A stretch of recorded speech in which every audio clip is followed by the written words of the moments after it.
It is crunch time for Alexis Sanchez. A deal has been agreed in principle for him to move to Manchester United. The only thing holding up the deal is Henrik Mkhitaryan. He's set to move to Arsenal in the opposite direction. His advisors in London and in talks with United and Arsenal. Now, Mkhitaryan himself is at United's training ground this morning.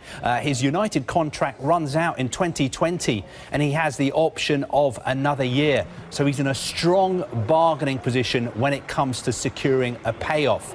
Now, what does that all mean for Sanchez? Well, basically, it leaves him in limbo. We're told United are confident, but they're not in a rush to get the deal done in time for him to play against Burnley tomorrow. It is not all doom and gloom at Arsenal, of course. Mkhitaryan could be on his way, and Pierre-Emerick Aubamayeng is still very much a live target, according to one of our most well-connected reporters at Sky Italy. Aubamayeng is more than happy to move to Arsenal and more than happy with a potential £170,000 a week contract that would be on offer. Now, Aubamayeng has been left out of Borussia Dortmund's squad for tonight's game against Hertha Berlin. He's frustrated that Dortmund have refused to sell him while cashing in on players like Robert Lewandowski, Ousmane Dembele and, of course, Henrik Mkhitaryan. Aubamayeng's future very much linked to that of Olivier Giroud. Dortmund want Giroud as part of any deal for Aubamayeng, and he has been a long-term target. Dortmund tried to sign him just last summer. Giroud is due to return from a hamstring injury next week. He wants to play regularly to keep his place in the France starting 11 for this summer's World Cup. Now, Chelsea want to sign a striker this month, and they've made a move for Edin Dzeko. Sky Italy say they're ready to pay about £44 million for Dzeko and left-back Emerson Palmieri. Roma are asking for £13 million more. Roma still smarting from selling Mohamed Salah to Liverpool for just £34 million last summer. Now, if Chelsea get Dzeko, they'd be getting a striker with plenty of Premier League experience, and he's played very well against Chelsea in the Champions League this season. OK, Dzeko is not the only striker Chelsea are considering. Another option is Andy Carroll, but his chances of moving to Stamford Bridge hit by the news that he'll be sidelined for about a month with an ankle injury. Chelsea wanted to sign Carroll on loan. West Ham only interested in a £20 million permanent move. Chelsea have also been linked with Peter Crouch. We're told that Stoke not aware of any interest from Chelsea at the moment. Crouch is almost 37 and he's recently signed a one-year contract extension. Stoke would be very reluctant to let him leave. What does all this mean for Michy Batshuayi? Has Antonio Conte lost all faith in the backup striker he's already got? Well, Chelsea are prepared to let Batshuayi leave on loan, and he could be part of a deal with Roma for Dzeko. Batshuayi wants to play more with the World Cup coming up this summer. West Ham also interested.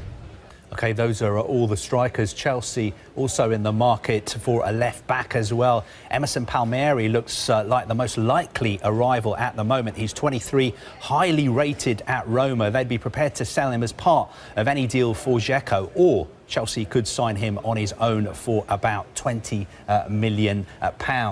Now, PSG are working very hard to sell some players this month. They need to raise funds to comply with financial fair play rules after signing Neymar and Kylian Mbappe. Lucas Moura had been an option for Manchester United before they made their move for Sanchez. Moura's advisors are trying to find him a club in England. PSG value him at more than £30 million. A loan move looks more likely at the moment. Watch this space. Daniel Sturridge is set to leave Liverpool this month. Lots of clubs trying to sign him on loan. Liverpool would prefer a permanent transfer. Inter Milan are interested, so too are Roma, especially if they lose Edin Dzeko. Sturridge is another player who needs regular game time with the World Cup coming up this summer. Staying at Liverpool and the future of Emre Can still very much up in the air. Juventus say they will do whatever it takes to sign him when his contract runs out in the summer. Can is due to hold talks shortly with Liverpool about his future. Manchester City also interested. Now, Emre Can's future could be linked with Leon Goretzka. His Schalke contract runs out in the summer, and big news coming out of Germany this morning. Schalke manager Christian Heidel has just said that Goretzka has passed a medical at Bayern Munich and will join them on the 1st of July. Watford Newcastle, Southampton, Besiktas want to sign Leicester striker Islam Slimani. A source close to the player says Slimani has nothing against anyone at Leicester, but he just needs to leave to get more game time. Leicester signed Slimani from Sporting for £28 million about 18 months ago. Now, another player Southampton are interested in is Quincy Promes. Now, he's a winger who plays for Spartak Moscow and Holland. He wants to move to England, but the transfer fee could be a problem here. Spartak value him at about £30 million. Now, Brighton are in talks with PSV Eindhoven over a £40 million move for striker Jurgen Locadia. Locadia came close to joining Wolves in August, only for PSV to pull out of the deal while he was having his medical. Locadia has scored 9 times this season, but he's out at the moment with a hamstring injury. Signing a striker has been a priority for Brighton this month. Moussa Dembele at Celtic was another target, but he turned down. Welcome to Gossip Column Extra on the BBC Sport website. I'm David Ornstein, joined by Simon Stone, and we're going to talk about the Alexis Sanchez situation. I'll actually start by saying I don't think we're going to have any significant developments on this today. I'll second that. Yeah, it's most likely to go into next week, perhaps over the weekend. But I still think there's quite a lot to work through before this deal gets finalised. Well, as I understand it, Manchester United and Arsenal have agreed the deal, effectively, for Alexis Sanchez to move clubs. There is an issue, clearly, over Henrik Mkhitaryan. Arsenal want him, Manchester United are willing to let him go. Mino Raiola, Mkhitaryan's agent, has been vociferous, I think, in the media in kind of trying to emphasise that Mkhitaryan is not a make-weight in a deal that essentially is Sanchez going from Arsenal to United. That he's his own man, that he'll decide if he wants to go and, more importantly, when he wants to go and for the right money and the right structured deal. I think it's fairly obvious for all the public pronouncements that Mkhitaryan has no future at Manchester United. So he's got a decision to make over whether he's going to stick it out or whether he is going to leave. Yeah, that seems to be the Mkhitaryan situation seems to be the trigger to let the Sanchez deal happen. And from what I've established from speaking to people at Arsenal, they seem very confident that Mkhitaryan wants to join them. There are even some reports that Mkhitaryan has agreed, and it's now just up to Mino Raiola to agree. I don't know if it's Mkhitaryan's final salary or, in fact, his own agent's fee. From Arsenal's perspective, they're confident of closing this deal out and also signing Pierre-Emerick Aubamayeng. But if we just stick to Sanchez at the moment, we've seen lots of reports around a package over a 4.5-year contract worth £180 million. What's your take on the figures? Well, £30 million transfer fee, the wages. So if we say the reported figure, 14 million after tax, another 13 million in tax, so that's £27 million. Then you have an agent's fee, that's another £10 million. There's another signing on fee. But all these add-ons, they'd be payable anyway. Yeah. So you're talking about Mkhitaryan. Well, you're not telling me there's not a signing on fee for Mkhitaryan that nobody knows about in terms of the deal. You're not telling me that that Mino Raiola is not going to get a cut. Bearing in mind, Raiola got, you know, how much money out of the Pogba deal 2 years ago. You know, it's an enormous amount, or last year, an enormous amount of money. So, you know, these numbers, they may be high, but you're talking about two of the biggest clubs in Europe, two of the biggest clubs in the world, and in Manchester United's case, the club who make more money than any other club. But these deals are structured in roughly the same way, and these add-ons are added onto every contract. A little bit of insight from Arsenal's perspective on this deal that may be holding it up somewhat. Firstly, they tend to pay agents 7%, and clearly, judging by the Pogba deal, Raiola is the type of agent who may ask for quite a lot more than that, so that could be an issue. Also, suggestions that he wants Henrik Mkhitaryan to become Arsenal's highest paid player, which comes at a particularly sensitive time because they're trying to negotiate a new contract for Mesut Ozil, who quite justifiably might want to wait and see what happens with Mkhitaryan's salary before committing himself. Maybe we'll finish with our thoughts on whether this is a good deal or not. And my view was that, OK, Arsenal got themselves into a complete mess, but in the circumstances, with the player that doesn't want to be there, who they would lose for free in the summer if they didn't do a deal now, and who has never been one of the most popular members of the dressing room and among staff, despite his undoubted quality as a player, to be losing him and gaining a player of Mkhitaryan's quality, who seems to suit their style of football, who they've admired and almost got before Man United signed him in 2016. I think it works out as a decent deal for all parties. What about you? I think, yes, it works for Manchester United because they've got a fantastic player and they don't have enough fantastic players, and that has been proven by the league table this year. A couple of weeks ago, Jose Mourinho's press conference, he made a very, very cute point about Liverpool signing of Virgil van Dijk and how that £75 million, Jurgen Klopp said he'd never go down that route. And Mourinho said, if you want the player, you have to pay. Yeah. If you don't pay, you... Crystal Palace taking only 41 points out of a possible 60. Let's see what Danny's got to say about that. Danny, do you think that the reason they've struggled is no one's ever complacent? We know that every manager says we're never complacent, but mentally you're not quite up for it in the same way. No, I would probably say that it's more to do with, you know, if you look at Liverpool last season, you know, a lot of the times they were done on the counter-attack by the lesser teams. You know, the bigger the team you are, the more possession you have, the more open you're going to be to counter-attacks. So that was, I think, was the biggest problem. Whereas when they played against the bigger teams last season, they were happy at times to sit back and actually play on the counter-attack themselves. So the lesser teams were doing to Liverpool what Liverpool were doing to the bigger teams, but they have changed things this season now. You know, they're still playing a 4-3-3, but they're playing with two sitters. So that means the two full-backs can go. One of the midfielders now has the opportunity to go box-to-box, and they're looking a lot more solid defensively. Would you, as a player, do you remember, if you take on Swansea in this case, do you remember that last season at Anfield you lost at home? No. Does that play any part? No, at all? Not at all. Not with these players. These, you know, outstanding players are in outstanding form that have just beaten the only unbeaten team left in the Premier League. So they will be full of confidence. One of the things is they've got goals all over the pitch as well. So I don't think that'll be in the back of their minds at all. And presumably, put yourself in again in players' minds. If you've just beaten Manchester City, so long as there's no after the Lord Mayor show effect, which there can be, then you're absolutely flowing, you're absolutely buzzing, and you're kind of expecting to score 3 in the first round. Yeah, definitely the way that they're playing. I think the one thing that will suit them is that they go to Swansea. Swansea need to start getting results. It's as simple as that. So the onus to a certain extent will be on Swansea because they're the ones that are right down at the bottom. They're the ones that need to start getting the points, and that could work in Liverpool's favour because, as we know, Liverpool, when they play on the counter-attack, they're absolutely devastating. But I'd be very surprised if Liverpool didn't win this game. OK. Let me talk to you about Alex Oxlade-Chamberlain because he was a big factor against Manchester City. We talked about Theo Walcott earlier in the programme about not necessarily playing the way that he wanted to play, getting the chance that he wanted to play under Arsene Wenger at Arsenal.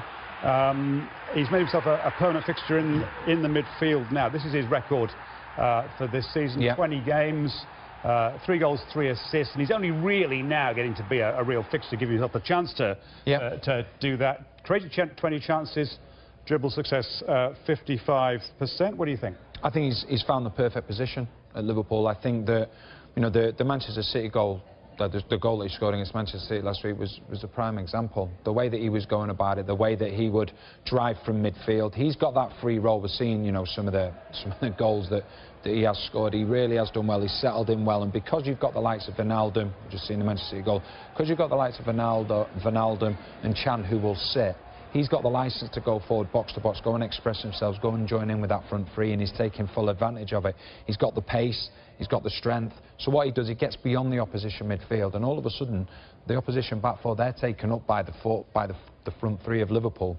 So therefore, he's able to run into that space into his own, and he's making that position his own at the moment. And it's a confidence thing as well, isn't it? If you feel that your manager believes in you, then, I mean, we've seen that Manchester City goal 9 minutes in. You've got the confidence to try something. Might have gone horribly wrong, Yeah, I think we've got to look at as well at Arsenal to a certain extent. On numerous occasions he was playing in positions that probably didn't suit him, or positions that he didn't want to play in. You know, people talk about that's one of the reasons that he didn't go to Chelsea. At Liverpool he's been able now to play in a position which he believes suits him. He's getting the best out of himself, and the manager believes in him that much that he's playing in the position that suits him, and he's getting the best out of him. And you've got to say at the moment he's been a fantastic signing in the summer, and he just seems to be getting better and better. Just a quick one. I don't want to criticise Arsene Wenger. We've done it with Volker a bit, but did Wenger get it wrong a bit? Did he miss a chance with Oxlade-Chamberlain, or did he just have better players in? No, I just think that the one thing I'd say about Arsenal, when you look at that squad, it's a fantastic squad, the squad that Arsenal have got, but they've got a lot of players that are very similar. Everyone's talking about Mkhitaryan going to Arsenal.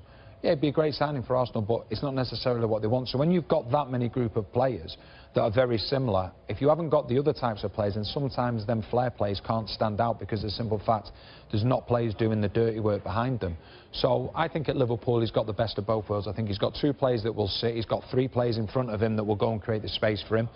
And like you say, he's really starting to flourish. Okay. Do you like your cricket, Danny?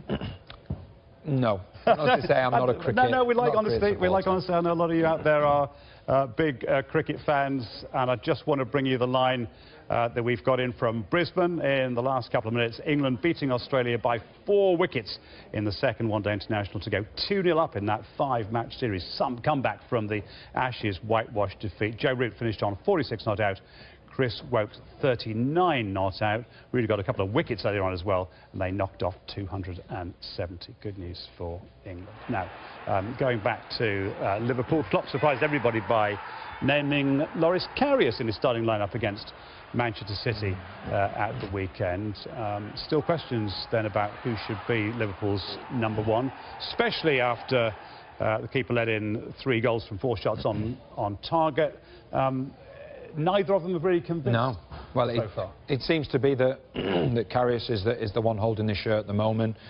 The one thing I would say from a defender's point of view, you want continuity. You want continuity. We see front 3, we see number 10s, we see all them type of players change, which is fine. But you need continuity within a back 3 and a back 4, and that includes the goalkeeper as well, because you get understanding, you get partnerships, you know the strengths and weaknesses, and I'm sure that Jurgen Klopp, that's what eventually we want to get, an out-and-out #1. It's a little bit more, bit sort of neither fish nor fowl here, because this is just Premier League. This is not cups. Yeah. You say you've kind of got a #1, but Karius has played 4 games. What you're saying about the continuity? Yes, 100%. Because I think if you look at the top teams in the Premier League, they have a consistent #1. You know, look at Manchester United. They have the Gea, Ederson, Manchester City, Cech at Arsenal, Lloris at Tottenham. And when Manchester City didn't have a definite #1, a year or 2 ago, they weren't quite the same. Because, I'm not saying there's a lack of Lloris, Cech and Courtois. Right. You know exactly what they're doing, you know their strengths, because they're continuously playing. Let's look at Karius against Manchester City. We talk about the strengths and weaknesses of these 2. Well, I think the thing is, with Karius, I think the one thing that you'd say about him is that he will come out quickly. You know, he'll try and be that presence about him. He's a good shot stopper. So he'll be hoping now that he's got a bit of a run in the team, because that's what you need. You need to get that run in the team to get that consistency. And Mignolet, I mean, he's a good shot stopper as well. He is, but there must be a frustration from him, because he's been in and out of the team. He's first choice, then he comes out, and then there's someone else that comes in. But I think the one thing that's always associated with Liverpool goalkeepers in recent times is that no matter how well a team is playing, a goalkeeper can make a mistake, inevitably will make a mistake during the game. So I think they're both good goalkeepers, but at some point either Jurgen Klopp is obviously going to have to go and sign a goalkeeper, or decide which one of these 2 is going to be his long-term #1. Does he have to buy one in January? No, I don't think he needs to buy one in January. I think there's probably other areas that he may want to bring in, but I would imagine if he doesn't, then I won't be surprised to see if goalkeeper was a #1 target in the summer. So, look around the country, look around the world. Who realistically might he look at? There is, obviously, there's a number of goalkeepers. There is goalkeepers in the Premier League where you think, you know what, they could be a perfect fit. Jack Butland? Saying anything. But yeah, there is, you know, for me, he's one of the best goalkeepers in England. You know, I would love for him to stay at Stoke City. You don't know what's going to happen, but yeah, he's a goalkeeper that's, you know, got outstanding ability. But there will be a number of goalkeepers, and the thing is, with the way that Liverpool play, you need a goalkeeper that's going to be good with his feet as well, because they want to turn defence into attack very quickly. The pace that they've got going forward. So it'd be interesting to see. I'd be very surprised if a goalkeeper coming in January, but I wouldn't be surprised at all if one coming in the summer. So whoever's in goal, it's Liverpool, Swansea. Liverpool hot favourites. You wouldn't expect that they're going to concede at all, if many. So 5-0. This is the Boxing Day reverse fixture this weekend. 5-0 again, or not? No, I don't. I see it being a lot closer. I think Carvalhal's gone into Swansea, tried to steady the ship a little bit, tried to bring some more goals into the team, looking at trying to be the best case of defence's attack. Obviously, we can't get away from the fact that they lost Llorente and they lost Sigurdsson, and that's a huge amount of goals that they've lost. But Carvalhal will be hoping that he can keep it tight, keep it close, and he'll be hoping that it's not like it was at Anfield, and he'll be hoping that he can get a positive result. Give me a scoreline. I'm going to go for 3-1. 3-1 to Liverpool. We'll find out if Danny's right. Danny's always right. Check it out on Monday Night Football. Liverpool at Swansea. Our live coverage is Friday. Yeah, well, defensively, no, he's not been a huge loss for them defensively, because they've conceded 16 goals this time last season, the same as now. It's not. It's on the front foot, because they could commit more men forward when Matic was in the team. Yeah. So if we fast forward now to this season, they've changed the system. They now play a 3-5-1-1. Morata's obviously suspended at the weekend, so we put Batshuayi in, but it could be Willian. Hazard could go up front, and it could be Willian. It could be, well, Pedro suspended as well, so they're pretty limited to what they've got going forward. So basically, like I say, the system's changed now, and if we take a quick look at this, this is the problem that they have now. This is the full-backs this season, or sorry, should I say the wing-backs. When they're looking to go forward, there's not much space. There's only one man through the middle there, directly through the middle, against 4. So you've got Morata, you see the full-back in this situation. He's able to get out to the wing-back. Moses, yes, he does eventually get the cross in, but, you know, he's quite easily cleared. This one again, same situation. Moses finds himself out there. He's not got that space to run into. Once again, there's only one player in the box. There's only Morata in the box. And he's got 2v1 against him. And this is because now, what Chelsea are having to do, they're looking more like they're actually having to play with 3 central midfielders. So that means they're sacrificing someone else higher up the pitch. So I think if we now look at, we compared the shape last season, it was defending with a 5 and attacking with a 5. Just look at the shape now in this situation. And this is where you're losing a man. So this is Chelsea now. You can see the 3 centre-backs and the 3 midfielders as well just in front of them. So all of a sudden, you're now defending with a 6 and attacking with a 4, so they're not having that attacking impetus, especially in the wide areas. And we can see it here perfectly shown. 6 of Chelsea's outfield players in their own half, and Morata finding himself isolated.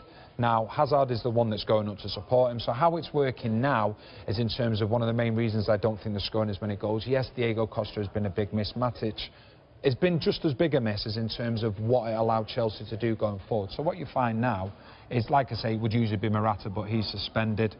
Hazard. Bring the 2 wing-backs forward, like we said. Alonso. But the difference is here now is that these 3 central midfielders, because it's not Kante and Matic, you've got 3 players doing 2 players' jobs. Which effectively, to be honest with you, last season, Kante and Matic, they actually did 3 players' jobs because they're so good at the defensive side of things, so the other players could go and express themselves. So now, even if you push Hazard up top with, like I say, with Batshuayi, what it means is that if the ball comes over to this side, where we talked about the space being here before, there's no space because it means the full-back can come over. Because what happens then, people say you don't want to have a 2v2 at the back. It's not a problem because the opposite full-back comes in, because there's a lack now, there's a lack of that other attacking play, because like I say, these 3 are not necessarily saying sitting, but they're not getting involved too much higher up the pitch. They're not getting involved with the front 3. Likewise, if it goes down the other side and Moses is going, obviously Bruno can then bring himself in. The opposite full-back comes out and you've still got a 3v2 situation. So that's a real problem that Chelsea are having. Then obviously as well, when the wing-backs are getting the ball, they've not got the time and space to get the ball into the box. And when they have, where we saw 4 plays last season, it's only possibly 2 this season. So when you talk about Matic being missed at Chelsea, it's not for the fact they've conceded more goals, because they haven't. They've scored 6 or 7 less goals this season. And that's because Matic isn't there, so they're having to have 3 players dropping deeper, meaning that Morata's only getting support from 1 player, whereas last season, Diego Costa was getting support from Hazard and either Pedro or Willian. And I think it's taken a real effect on him, to the point where Conte's actually changed the system. So Bakayoko ain't no Matic is what we're... No, he isn't, because I think in an ideal world, if Matic goes, Bakayoko would do this. He would be all right, OK, I'm going to sit in here with Kante. We've still got the 3 here. And what we can do, Fabregas can go and push up there. But because Bakayoko doesn't give the defensive stability that Matic does, that's where the problem lies. So more often than not, Fabregas is having to err on the side of caution, or it means that you can't play a Pedro, Willian, and a centre-forward, or Hazard, Willian, Hazard, Pedro, whatever combination you want it to be, which was so devastating last season, where they attacked with a 5 and defended with a 5.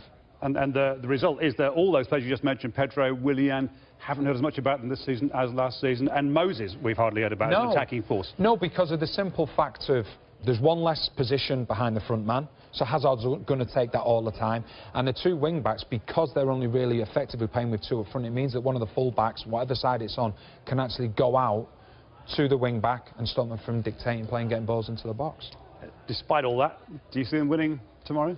I think they will do. I think Brighton, they want to pick up the home form a little bit more. The biggest problem for them is